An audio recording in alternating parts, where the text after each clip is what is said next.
the more a kid has gone through trauma as an adult, then the more there's a risk of heart disease, cancer, diabetes, obesity, stroke, hypertension, of course, depression, anxiety, addiction. We know that, but all these other things, reproductive disorders, dementia, learning disabilities.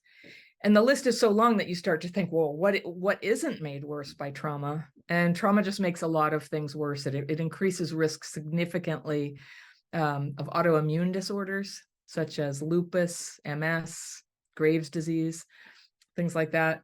So there's something that goes on. The neurological changes that happen early in development from neglect and abuse can have this downstream effect.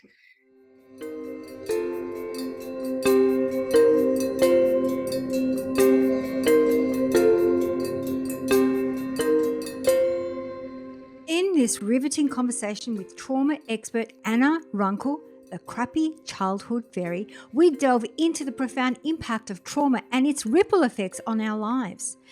Anna shares her personal insights, highlighting how trauma can lead to dysregulation, affecting our relationships and decision-making. She introduces the intriguing concept that clutter extends beyond physical spaces to infiltrate our thoughts and emotions. Unpacking this clutter is the key to personal growth and forging healthier connections. Anna also offers practical exercises and emphasizes the significance of re-regulation in the journey of overcoming trauma. Tune in for this engaging discussion that promises valuable insights into trauma, dysregulation, and the transformative path to healing. Welcome again to another week of having amazing guests on our show. And depending on where you are in the world, whether you're it's afternoon, morning, or evening, we have another amazing guest for you. And her name is Anna Runkle. Welcome to the show. Thank you so much. Thank you for coming on the show. So the way that we love to start the shows, we always love to ask our guests, what inspired you to do what you do today? Well, I teach people about how to heal from childhood trauma. And the way I learned that is because it was necessary for me to do it. I grew up in a commune in Berkeley, California in the late 60s, early 70s. And things were really getting crazy in the culture here, and definitely in my family. I grew up in a family that there was a lot of drug addiction and alcoholism and all the stuff that goes with that. So I was very affected by it, and I was a very tough and resilient kid. And about my late 20s, stuff started to get harder than I could really manage. And so at that time, I managed to find a technique that helped me to feel okay. And over the years, had to teach myself how to live life, how to use silverware. I literally didn't know how to use a fork and a knife together. And we were kind of feral in the commune. And so I taught myself how to function in the world.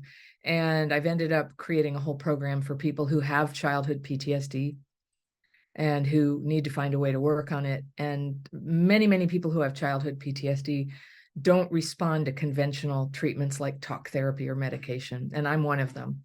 So left to figure it out for myself, I feel very lucky that I found what does work for me. So that's what I teach, and it's just been tremendously successful. So for those that don't know, what is child PTSD? Well, that's a colloquial word that everybody, I use the term childhood PTSD because everybody instinctively sort of knows it's like a trauma wounds from childhood. The clinical term is complex PTSD, and that's the kind of PTSD, post-traumatic stress disorder, that comes from chronic ongoing exposure to stress, usually during childhood, but not necessarily. But the content that I make is it's for people who grew up in families where there was abuse, neglect, addiction, poverty, bullying, great difficulty that went on and on and on. So you were saying that it's the way that you went about it, and you found your own methodology and your own way about it. What were some of those steps that you took to helping yourself recover from that? Well, I didn't know what I was trying to heal at first. I just knew that I wasn't okay. And I had been to 11 different therapists in my 20s, and I was on some levels very, doing okay. I did manage to get boyfriends And I did manage to have jobs and friends, but something happened one night when I was just about when I turned 30. I was in a perfect storm of trauma. Sometimes it, you know, it rains, it pours. And I'd sort of lost the love of my life. I was beaten unconscious randomly on the street, and my mother died. And it all happened in a very short time frame. And so it's really easy to see now I had PTSD. I just melted down after that. And I had a broken jaw, I had broken teeth, but the doctor said, well, your brain is fine. You know, we did a CAT scan, your brain's fine. The therapist was like, come on, let's talk about what happened. And where I live, there's a lot of, you get money. If you're the victim of a violent crime, the state wants to help you pay for therapy. So I had unlimited funds for therapy, started going 3 times a week, but I started getting worse, not better. And for years, I thought it was because I was some sort of really defective person who not only had problems and depression and anxiety and struggles in relationships, but when I went to therapy, I would feel worse. And I would just be so rattled every appointment I ever had that I couldn't even drive a car. And I would just cry. And I found myself like trying to hide from the therapist how bad it was. I got to the point I was afraid I was going to get locked up if she knew how much I was suffering. And so I got to the end of my rope. And one day I was giving a ride to somebody, some acquaintance of mine.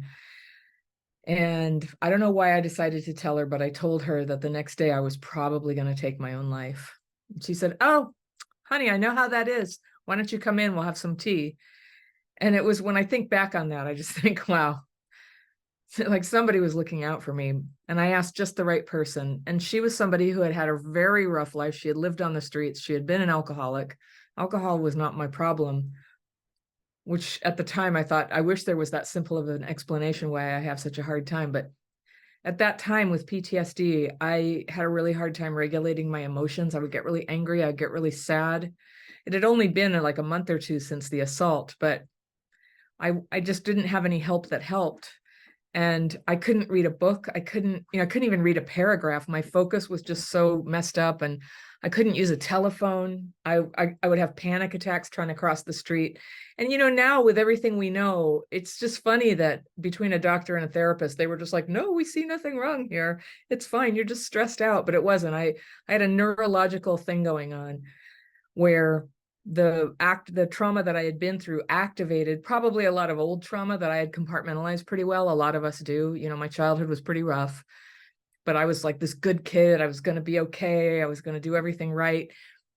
And it all just got out and I was falling apart. So my friend, we stayed up all night and she showed me some techniques that she had been shown by this person inside of Alcoholics Anonymous doing something extra special there, of writing like every day, twice a day, about fears and resentments and doing a little prayer to have them removed. And I was like, prayer, oh, and she's like, well, you're going to be dead tomorrow, so you might as well try. So I used her technique, and much to my happy surprise, I started to feel better. I felt better enough that night that I went home and got some sleep. That was a miracle for me at that. I was so agitated back then. I slept, and then she said, call me tomorrow, do some writing, read it to me what you wrote. So I did the technique again. It's a very specific technique. And then I within a couple of weeks, not only was I no longer depressed or showing PTSD symptoms, but I had a level of focus that I'd really never had before in my life. Maybe when I was a kid, who knows? But I was radically transformed by using this technique. And we know now, there's research now that writing is a way you can process emotional stuff without re-triggering dysregulation. And I'll tell you what I mean by dysregulation in a minute. Dysregulation was not a known thing back then. A little bit, they would use the word about emotional dysregulation. And I certainly had that, where you're just like, it's too much, you're just too sad, too angry, too anxious, it's all too much, or going flat. And so there was that. But what was going on with me was just not something that had a name back then. We're only talking the 90s. So a lot has happened since then. I continued with the techniques. I had a lot of life lessons to learn. But what I would say that my work as Crappy Childhood Fairy is very focused on, you learn to deal with neurological dysregulation. That's the missing piece. And it is a wound. It's a consequence of developmental trauma. When you're little, if you're neglected, there's abuse, there's intense stress, it just won't stop. It affects your brain development. And when I first read about it, which, this started coming out with Bessel van der Kolk's book, The Body Keeps the Score, Pete Walker, CPTSD from Surviving to Thriving. So about 2015 or so, I read those books. Because once again, I was struggling. I was getting very, very dysregulated. And I read the books, and finally I read the name for what I have: complex PTSD and neurological dysregulation. So a lot of people who watch my YouTube channel resonate with dysregulation, and that literally thousands of people, maybe hundreds of thousands, will say on my channel, this is the first time anyone has described what it's like to be me. And we were all walking around thinking we were the only person. But if you had this kind of trauma when you were young, it's not uncommon that when you get stressed out now, it causes these strange symptoms of like bad coordination, your handwriting gets wonky, clumsy hands, feeling numb, emotional dysregulation, too much emotion or going flat, spacing out, ADHD type symptoms. So these are all really, really normal things that happen to perfectly normal people who have gone through an abnormal childhood. So the basic techniques that I was shown that time to just sort of feel better turned out to have this amazing neurological benefit. And I just use the techniques. And finally, it was whatever it was, 20 years later, I had a name for what it was. Things clicked together. I started a blog. I had been teaching people one-on-one. I taught hundreds, probably 300 women, worked one-on-one with them before I was Crappy Childhood Fairy. So that's when Crappy Childhood Fairy was born. I had to do something bigger and more public with it. I love the name. How did you come up with Crappy Child Fairy? That's amazing. When I wanted to do a blog to show people the technique, because I would get asked, I would go to Al-Anon. It's a 12-step program for families of alcoholics, which I certainly qualified for. So that's a lot where I learned how to work with other people. But it can get so serious and heavy. And so I started this blog, and first it was reading like a public health clinic pamphlet or something. Sometimes we get very traumatized and it's terrible, isn't it? And then I thought, oh, this is so boring. Not only wouldn't I want to read this, I don't even want to write it. And I started drawing cartoons, and I just, there used to be these cartoons when I was a kid called Fractured Fairy Tales. I don't know if you had them in Australia, but this little fairy, like with a cigarette hanging out of her mouth, would come out and go ding. And it was just like this little image. I was like, yeah, somebody like that, somebody who's like, what you need to do. I guess the sort of fairy I always wish I had. And I was in my 50s when I started this, and my boys were teenagers at the time, and I came out and I said, you guys, I think I'm going to start a YouTube channel, and I think I'm going to call it Crappy Childhood Fairy. And they were like, no, Mom, no, Mom, don't do it. So I proved I could do it. Absolutely, you have. And and as you were sharing some of that information, I was thinking that's some of the stuff that I do as well. And I've looked into trauma as well, because for me, from my understanding, there's little trauma, big trauma, and every child in some way, shape, or form has gone to some sort of trauma. So what is the difference? So what are some of the symptoms people look for when it's actually PTSD? What are some of the symptoms that, because when you're talking about some of that stuff, like sometimes my hand goes numb, sometimes my hand almost goes like it's I can't feel it. I can't even describe it. But some of the things that you were talking about, I've experienced, but I've never ever looked into dysregulation or associated with any. I mean, I've gone through my own childhood trauma, but I've never ever looked at that as PTSD or anything. Well, complex PTSD, there's the fact is, in the United States, it's not even in the manual yet and recognized. It is in Australia and Europe. But the symptoms, there's a lot of debate about, what symptoms fall into that category and which ones go into that. Honestly, I don't worry that much about what they say about it. I'm very clear about the symptoms, and I would have thought it was just me in some sort of unique situation, except that I have like 550,000 subscribers on YouTube who just every day are just telling me every day, that's what I have. We're on to something. And so nowadays, a lot of researchers and therapists and doctors, they come to the channel to refer their patients and also to better understand, like, what are the consequences of trauma? So there's what they say it is, and there's what I experience it to be that I have been teaching. And so what I would say it is it's fundamentally, there's a neurological injury, and there's certainly there are psychological wounds. And a lot of people, a lot of the people in my audience are they really struggle with friendship and connection with people and romantic relationships. And so that's part of our development was supposed to happen when we were little and getting nurtured, and maybe our mother would hold us skin to skin, look in our eyes, respond.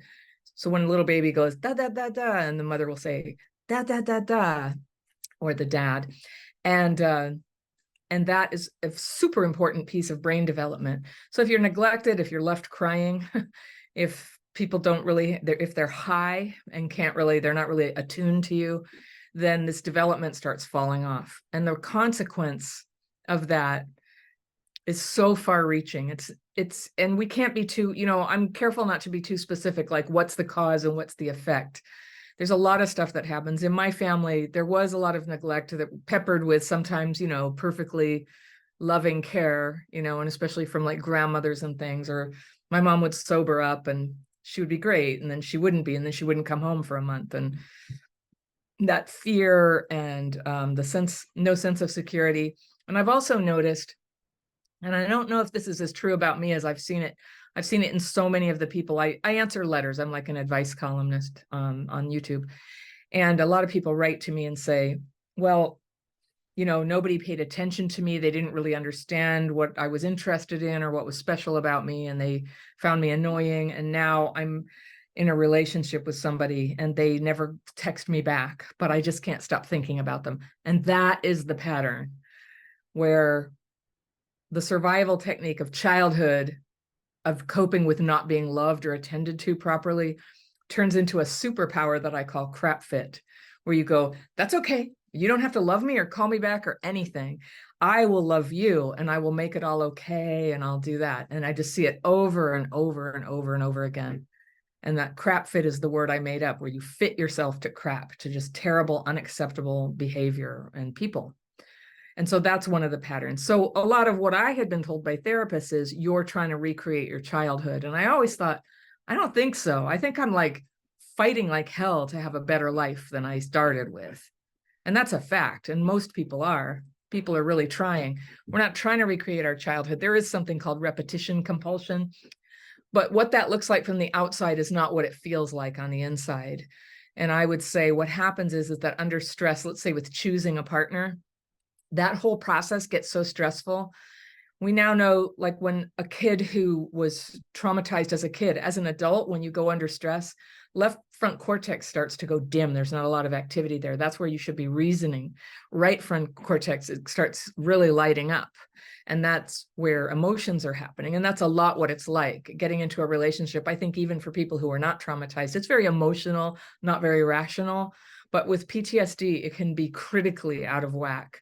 And so we get things like, having unprotected sex. There are things people don't talk about, but like unintended pregnancy is much more common for people who grew up traumatized. It's very hard to like keep their wits about them and make good decisions about who to sleep with, when to sleep with them, how to manage that safely. And so, every negative consequence. There's other consequences of trauma that are well documented. The more a kid has gone through trauma as an adult, then the more there's a risk of heart disease, cancer, diabetes, obesity, stroke, hypertension, of course, depression, anxiety, addiction. We know that, but all these other things, reproductive disorders, dementia, learning disabilities. And the list is so long that you start to think, well, what isn't made worse by trauma? And trauma just makes a lot of things worse. It increases risk significantly of autoimmune disorders. such as lupus, MS, Graves' disease, things like that. So there's something that goes on. The neurological changes that happen early in development from neglect and abuse can have this downstream effect. And the really good news is if you can learn re-regulation, you can start to turn around those risks. And the goal would be to have normal level of risk. And so it's not like a certainty that you would get any of these problems, but the risk is elevated until you can learn to start getting re-regulated. So doctors are always like, oh, you have to learn stress reduction, breathe. Well, if you have CPTSD, breathe, you're just like, oh my God, like give me something I can actually use. It's not enough that, hey, you need to breathe, or you need to relax, or you need to calm down. You need concrete tools for how to start unpacking that wound up mind of CPTSD. I always call it a bag of cats. There's a lot going on. And I would say, knowing what I know now through my experience of recovering from it, that naming the fearful and resentful thoughts, and then having a formal process to release those, is critical to starting to have some peace. You can't just like think your way out of that level of stress, that level of PTSD mind. Just tell yourself not to do it. It's not strong enough. I love the fact you talk about naming it, because I always say when you name it, you can tame it. 'Cause I do a lot of journaling. And so when I actually give it a name, I'm able to remove it out of that unconscious part of my mind into the conscious part of my mind and allow it to take form on paper. Is that the right way to go about it? Well, it's a very specific technique, and it's different than journaling, in that when you're journaling, you're sort of recording things because you might want to look for patterns or save it for later. In this, it's a dump, and it's there's a thing that you write at the end, so that every time you do it, the whole point of it is to release it or ask it to be removed if you're higher power oriented. That's how I learned it. And so you're writing it not to list it or analyze it, but to let it go. And when you let it go, it doesn't mean that you're not going to think about it again or do anything about it. You might not. And I would say maybe 80% of it does tend to just sort of fly away. It's nothing really. And some of it comes into focus as something that you might need to act on. So when I sit down in the evening and I'm going to write and meditate, and we follow it with meditation, 20 minutes of meditation to rest your mind. It was just these very simple techniques I learned, and they work so well for me. And I'm just here to say, like, I've, thousands of people have found it incredibly helpful to do. It's so simple. And when I first started, people were like, oh, well, a lot of people call it journaling. And I say, no, if you want to journal. Or they say, but shouldn't I be listing the positive things too? And I'm like, no, that's for another time, if that's helpful to you. This is where you take those fearful, resentful thoughts, and there's a format, there's a structure. I have a free course, so I'm sure we can share a link with everybody if anybody wants to take it. I teach exactly how to do it. The reason I'm such a stickler about like do it as taught is because it can very easily, without the technique, turn into just kind of a rant. They used to think that like if you yelled and punched pillows, you would feel better and less angry, but you actually feel more angry. And same thing with writing stuff. There's a risk of just sort of amping it up. And so this is a technique that definitely gets it de-amplified and onto paper and released, so that you have at least a few hours of like clear-headedness. And you have a few hours every day, a couple times a day, and your whole life can be different. The inspiration, the peace, the getting back your circadian rhythm, just there's so much that is lost through neurological dysregulation that can start to come back if you can give it that space.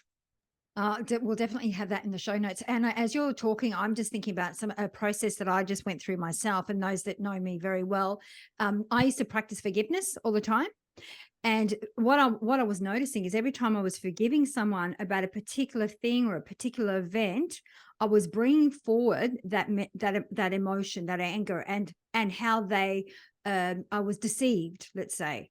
But the moment I let go of forgiveness, because all it did was bring up the pain of the past and of the person, the moment I accepted for what it was, because I understood that me as an individual, even at a soul level, there was a purpose and a learning in the process. It changed everything the way that so it kind of reminds me of what you're saying about just letting go of those emotions. So like with no attachment, no judgment. No, and that's just what I'm picking up on as you're talking through. When you're writing it down, it's not about being methodical, just allow it to just a brain dump, just allow it to flow on paper. Yeah. Yep, So, and what I'm understanding is, so depending on, and I'm thinking about, I'm sure our audience are thinking the same thing. But for example, let's have a look at, if you have a look at a repeating pattern in your life, whether you said like relationships or whatever that may be, rather than, most people wouldn't even think, oh, it must be childhood trauma. Most people would just go, oh, I'm really crap at relationships. So for those people that are having those repeating patterns, is that wise to say, well, what kind of childhood did you have, for them to even like look into, or not really? I think people who have been sexually abused or hit by their parents or they were abandoned, I think they know it perfectly well. But what's new is what symptoms are now known to be associated with that. Like we may have been attacking ourselves. I don't think people are generally very confused about whether they were traumatized. It happens, but rarely. Like, if you were traumatized, sometimes people say that, oh, everybody was traumatized. It's like, well, that's not the sense of trauma we're talking about. We're talking about something that causes neurological injury, like major disruption. And it can, it's surprisingly, neglect is even more potent than abuse in causing neurological disruption. And keep in mind, your neurology governs your whole endocrine system. Like when you get your period, it governs how you metabolize food, your blood flow, your vital signs. Your nervous system governs all things physical and emotional. So to say you have neurological dysregulation is quite a serious thing. And so not all things that you could consider trauma would cause that. Even grave trauma doesn't do that to everyone. Yeah, okay. So yeah, I don't worry if the people who come to my work are often, we had a video today, and I did a video today about being forced to lie about abuse, particularly sexual abuse, which I don't talk about very directly. It's very triggering for people who have been sexually abused to talk about it. So I never go into any kind of detail, but I just talk about the fact that you don't, as a child, you were forced to cover for people, and that causes this pattern that makes it really hard to think straight or know yourself or stand up for yourself. There's all these survival techniques that children use, thank goodness, because it was quite threatening. But to manage emotionally the disaster going on around you, that then have to be sort of unpacked later. And unpacking it later, the one thing that people can very quickly identify is the dysregulation. And then sometimes, people get health problems with or without trauma, but there really is quite an elevated risk for people who have trauma. And you might see things like chronic pain, fibromyalgia, chronic fatigue. Those are very, very trauma related. And I used to have a lot of migraines, asthma, back pain. Those are some of the things that are common in trauma. And then when I was younger, stomach problems. That's how kids manifest it, a lot of stomach problems. And as you learn to re-regulate, many health problems do clear up, because that, maybe not all, like we have bodies, we're mortal, but a lot of times it's called somaticizing when it sort of ends up affecting your body. And this is an example. I had a difficult childbirth, my first kid. And when I was done having kids, I had some surgery to do some repairs from some of the damage that was done. And something went wrong with that. There was an accident, a medical, mistake happened. And I ended up needing 14 major surgeries for that. And it should have only been one major surgery, but every time they tried to do the repair, my body would just break down. It couldn't, whatever they fixed would always fall apart. It would fall apart. And they escalated it to some of the best surgeons in the world to go, what's going on? And they didn't know, because trauma is still very poorly understood. But eventually I did talk to a doctor who helped me understand what had happened after I healed. But they wrote off my case and said, there's nothing you can do. We're going to have to remove your large intestine. I mean, things were just getting worse, from bad to worse. And I was in the hospital on and off for about 4 years. And they couldn't understand what was wrong. Well, what was going on in my life is I was going through a divorce. I had 2 little kids. the 2008 financial meltdown had hit the US and I lost my job. And then when I dated somebody, turns out they had an addiction and then they took their own life. And I was going through so much. And just at that time, I just would like to think that doctors would do a better job of saying what's going on. But the thing is even if they had, so here's something, the conventional treatment, if you're, what they consider this psychological distress, right? Go to talk therapy. And if that doesn't work in 10 sessions that your insurance covers, get on medication. Well, for people like me, some people benefit from talk therapy, clearly, but I don't. I get very dysregulated. You asked me to talk about the trauma in the past. I'll just, I get very dysregulated. And when I'm dysregulated, I can't process information. I can't remember what we talked about, really. I'm feeling just sort of numb and la, la, la. It's just not really going anywhere.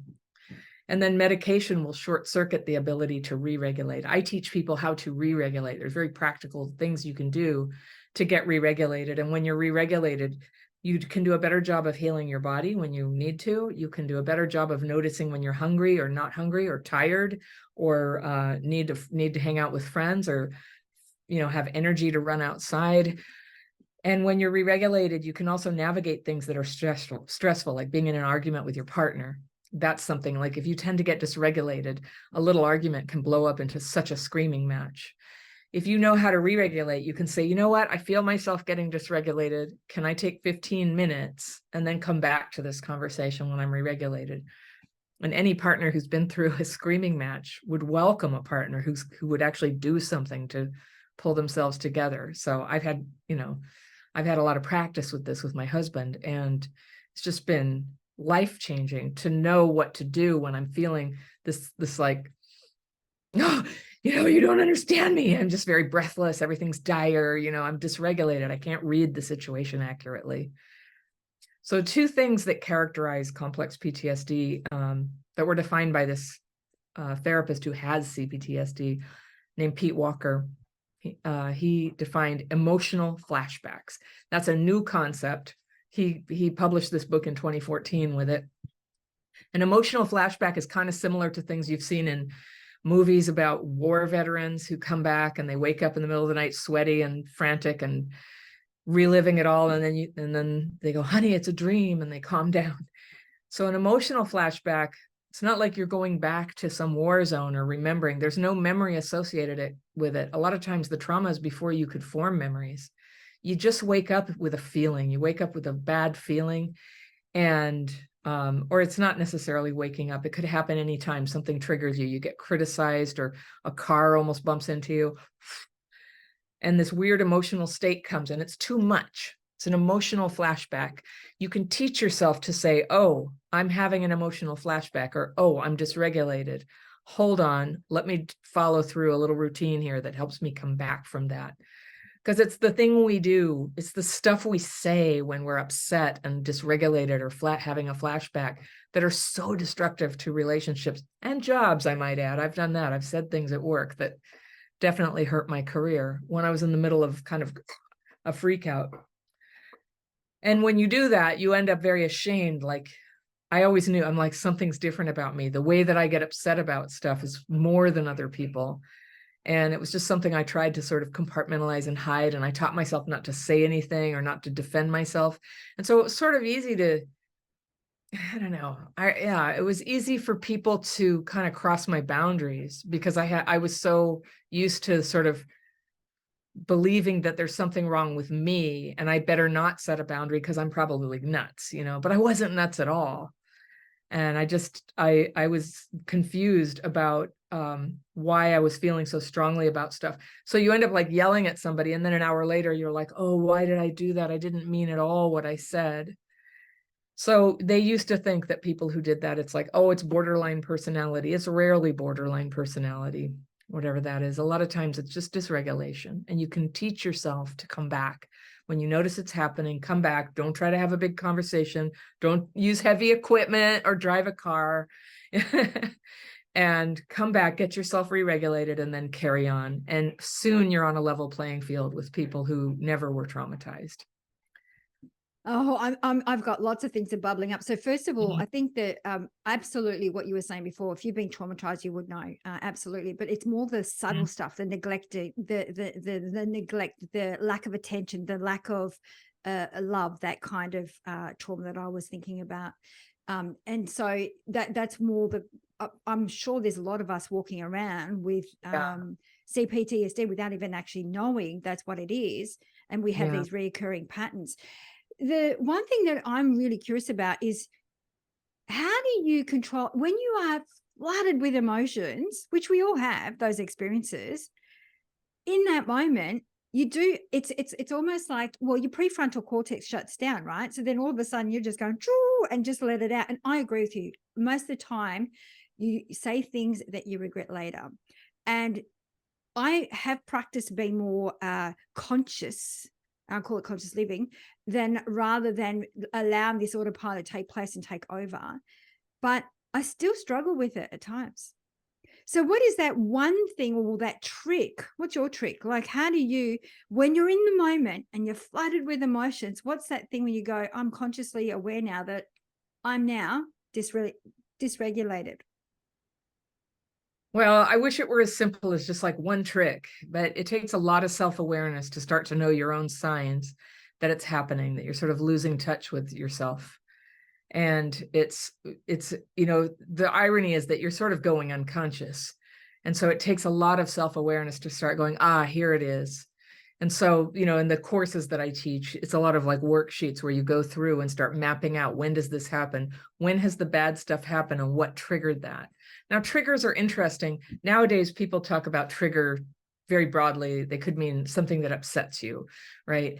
But when I say trigger, I mean something that sets off a neurological phenomenon of dysregulation. And so, getting startled, getting overlooked, neglected, yelled at, feeling left out, all of these things are common triggers. I could think of hundreds, and I've listed like hundreds of triggers. When you raise your hand and no one calls on you, when you raise your hand and they do call on you, those can trigger dysregulation and, flustered, I can't think. And now, that's even more triggering. What an idiot I am. And on comes all the thoughts. And so as those continue, so people have to get to know their own triggers and what happens when they do it. There's an interesting, people have sort of mapped out some things people do when they're having a trauma response.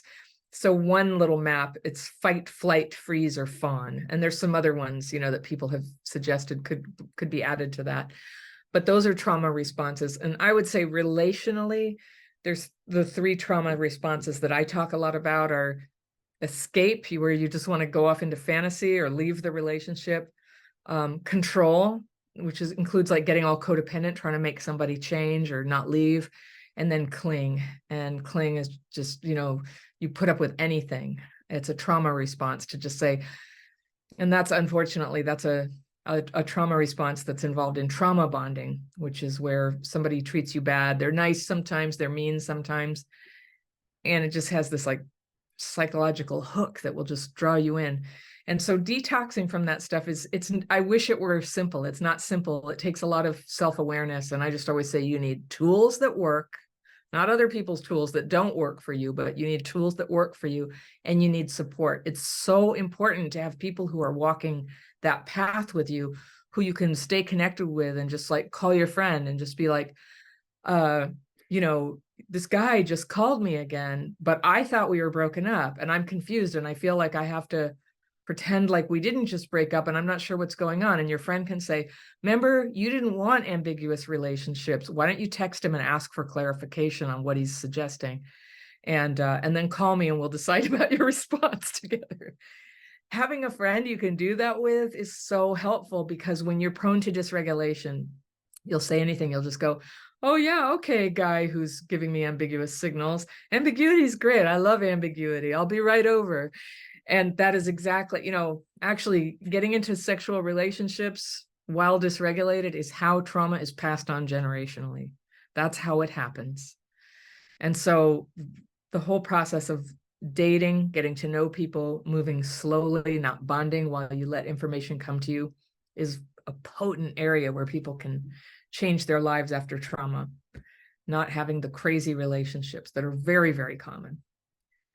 Another really toxic thing for people, though, is just isolation in general. Some people are rushing into relationships. Some people, the people who during lockdown were like, I think this is my favorite time of my life ever. Now nobody's dealing with anybody, just how I like to be. So some people have that where isolation feels good. And for some people, it basically broke them. But isolation is, it's a trauma symptom. Oh dear, I relate to this one you said. I love the isolation. Yeah. Some Mm. do. Some do. People are triggering. And if you don't have healing for trauma, then avoiding people is one way to manage those triggers. But it's a costly one. Yeah, and the consequences with that, it's amazing. I've never made that connection. Thank you for sharing that. One thing I did want to unpack as well was the cluttering. I remember when somebody suggested, you've got to get this lady on the show. That was the first video that I was drawn to, is about clutter and decluttering. I'd love for you to unpack that a little bit. Yeah. Well, it all started when somebody wrote a comment on my YouTube video and said, you should talk about cluttering. And I was like, oh, yeah, huh? So in my extended family, where trauma's affected people greatly, I'd say half the people in my family, have active like alcoholism or drug addiction. Those are some very outward signs of trauma. There's hoarding, but I'd say we're all kind of cluttery. It's pretty rare that we're not. And so I thought about it, and this is often what I do. I just, I go into my writing and meditation time, and I just sort of open my mind, like, what is it about that? And I started to write down a list of ways that clutter is expressed. And it's not just like physical clutter in our space, it's like mental clutter. All those fearful and resentful thoughts I'm always talking about, it's clutter. And you can't think straight because your thoughts are very burdened with all this extra stuff. You're trying to think like, how will I get the guy to fix my car properly? But on top of that is all this, fear nobody ever fixed my car properly, fear they take advantage of people like me, fear this happened once in 1982, fear my mom always told me that women can't take care of cars, fear I don't know how to take care of cars, fear I failed the class at school. All these thoughts are just going on and on and on. So the interaction with the guy who's supposed to fix your car is burdened with this kind of crazy stuff. And we all know what it's like when somebody is talking to you with that level of tension and sort of mental chaos. It feels like, whoa, I don't even know what you're talking about. You're too much for me. You're accusing me of things I didn't do. And it's true. And so we don't want to be that person. And that's that mental clutter. Like when you can learn to like bring it down through the techniques, anything that starts bringing your thoughts down into just clarity, lucidity, then you can express yourself. And so another type of clutter is relationship clutter, is we keep people in our lives that we don't really want in our lives, or we think we need them, or we think we're obliged to them, but we don't really want them, and it's cluttered. And so, for example, if somebody's looking to get into a great relationship, but they have ex-boyfriends all over the place, that great relationship is less likely to happen. There's a clutter going on there. And a healthy person is not very drawn to somebody who is, surrounded by exes all the time. I just yesterday recorded an answer to a letter I got from a woman who was dating a man who had all his exes in his life, including one he was still just completely sad about. And he was always talking to her on the phone when our letter writer would arrive to go cook him dinner. And he'd be like, can you go outside for 10 minutes? We're having this incredibly important conversation processing what happened in our breakup 2 years ago. So of course I was like, this guy, forget this guy. He's not emotionally available. He's cluttered. He's cluttered. And then the woman who thinks she has to deal with him, she's cluttered with all these beliefs that she better take what she can get, that she's actually being puritanical by not being okay with him having this very complicated, drawn out relationship with his ex. She's cluttered. Nobody can really operate freely. So we get rid of all that old stuff so that we can just go, we know what we're looking for. We know what kind of person would be really nice to be with. We can recognize what those characteristics are. And when somebody doesn't have them, then they wouldn't be good to date. Like, wouldn't that be awesome if you just didn't date them? then you could date people who were awesome for you. And sometimes it's simple in the in the diagram. It's hard to change into the person who can pull it off, but it can be done. I love that. And because I mean, decluttering, for me, I just went through decluttering and it was quite cathartic. And some of the stuff that I threw out so much stuff, but even Right. some of the stuff that I was looking through, I was like, can't even relate to that, Catherine, anymore. So it was really, I felt like it was a very spiritual practice, letting go of all Yeah. that stuff. Yeah.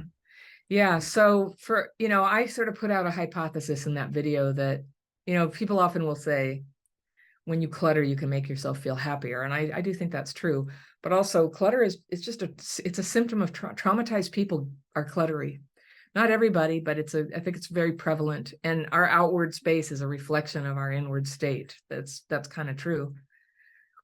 There's another type of clutter is time clutter too. Calendar clutter, where there's a bunch of stuff you're doing out of obligation, but you never feel like you have time. So it's like the calendar equivalent of having all this junk in your space.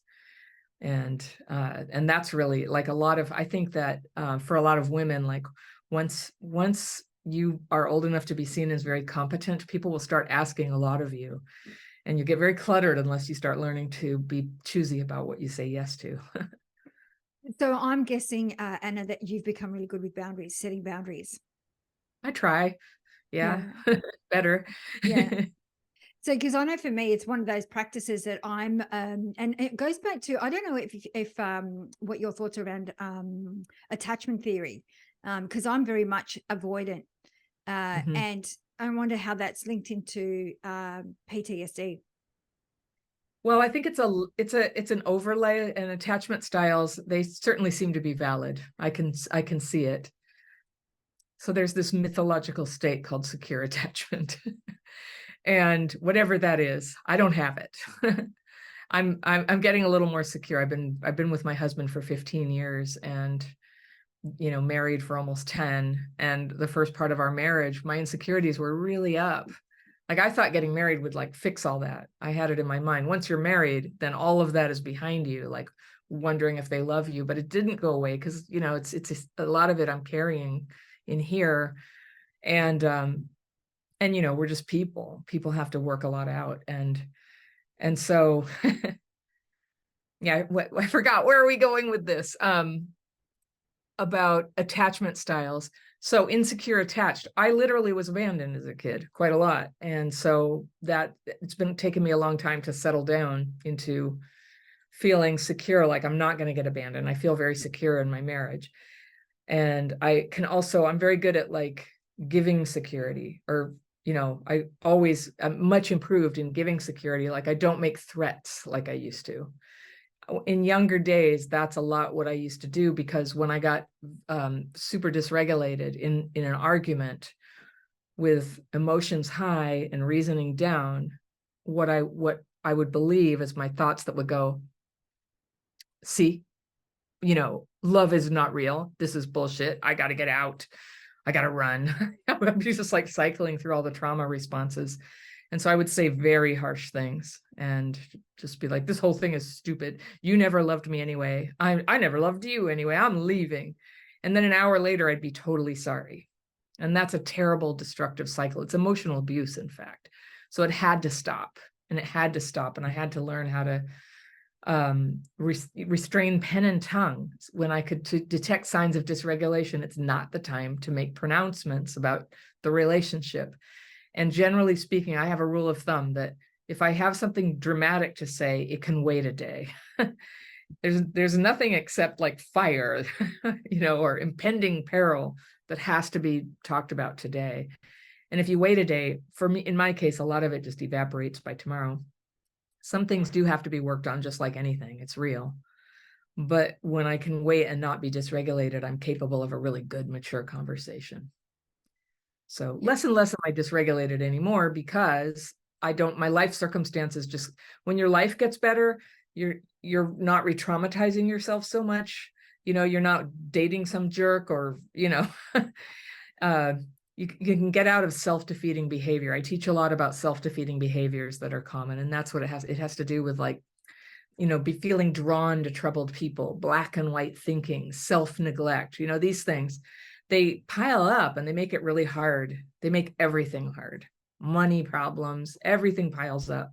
So I recommend to people, like, work on the thing that's right in front of you that you feel like you can do something about. Like, let's say you're dating somebody horrible, but you do know how to get out of debt. Get out of debt, and that makes a space in front of you to take your next positive move.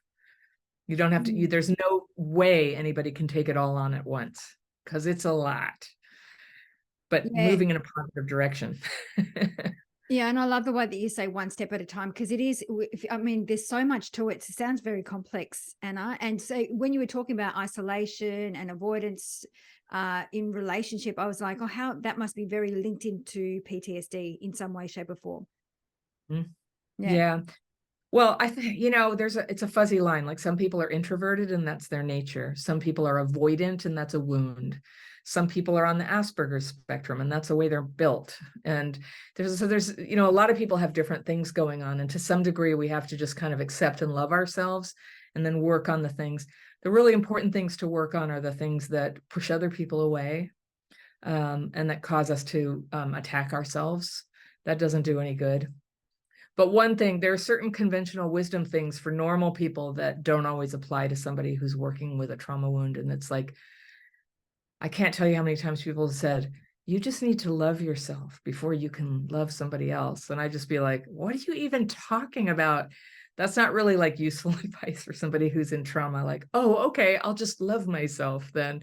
Like, you can't just like leap right to that. And but you can start to unpack, you can start to work on the trauma wound directly, which starts to give you all these benefits of like more ability to be accepting, a greater sense of gratitude, greater self-respect, greater sensitivity to other people's feelings. When you start to develop those capacities through getting free of your fearful, resentful thinking, then other things start to go better. So you're sort of, life is such an improvisation with so many different things going on, but gradually it gets a little better here, a little better there. And then your self-esteem comes up and you're stronger and you start to get momentum. And then you finally are on the road to being who you really are without the trauma. I love So a that. lot. And, it is, I see a lot of people using breath work for trauma. What are your thoughts about that? Because I see that a lot. It's kind of like a buzz thing at the moment. Well, I feel like people should do whatever is helpful to them. So if people are finding that helpful, great. But something like breath work for me is, I just would say it's not strong enough. It's not strong enough. And so I have to breathe. If I weren't breathing, I'd be dead. And sometimes I take deep breaths, because it's nice to do that. But it's not enough to actually fix my trauma wounds. But it's a positive thing, as is exercise, getting out in the sunshine, eating nutritious food. These are all good things. But I think sometimes they're promoted as the solution for trauma by people who don't actually have trauma and don't realize, like, those are all good. And they create a good backdrop for any type of positive thing that you're trying to do. But actually, like, changing that neurological dysregulation is I do feel that some tools are usually necessary that really get in there and help you work that brain and neurology thing.